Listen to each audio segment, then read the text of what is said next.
ألف سلام عليك. الله يسلمك. وعد غالي علينا قوي، وعشان كده جينا لك النهارده وانا مطمن عليك.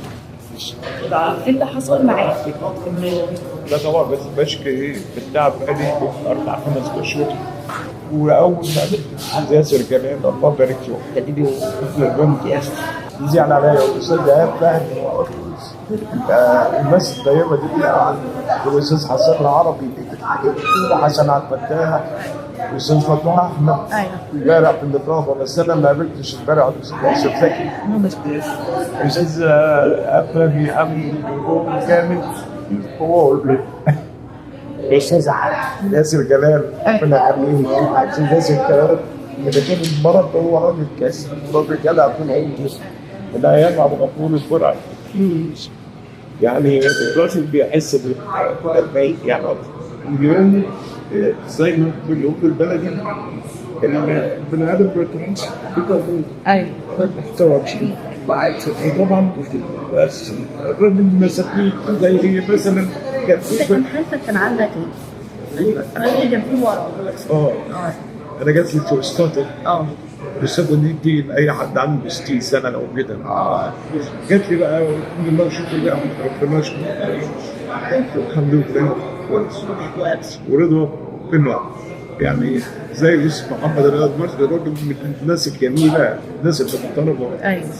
والاستاذ احمد خالد صالح، ناس الزمن الفن الجميل زي الاستاذ خالد صلاح الله يرحمه والف احمد اللي عليه برنامج كويس.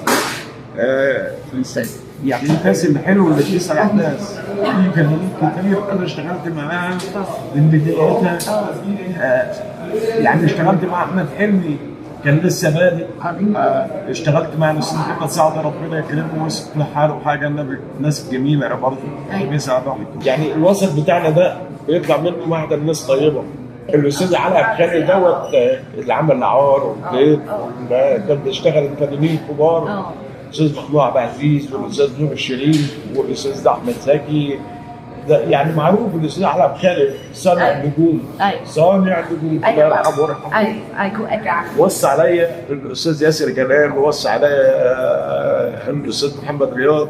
انا زعلان من محمد رمضان محترم جدا، بس وراه شويه ايه زي اللي بيطبلوا على السجن. محمد رمضان ده من اساسه محترم. بيقول عليه وحش هو الوحش. محمد رمضان لو انا اتحلت برضه هيعمل زي الاستاذ ياسر جلال، بس الاستاذ ياسر جلال عيشه عمر من عبد الغفور الفرعي وغيره لغايه دلوقتي. يعني اي عمل كان يخشه لازم يطلبه ويجيبني. ما انساش يقول عليا راجل يعني يستاهل الكرسي اللي قاعد عليه. عشان هو دخلك المستشفى. هو دخلني امبارح بالليل لما شافني بقى زعلان عليا وانا سبته ومشيت. اتعودت على نفسي. سبته ومشيت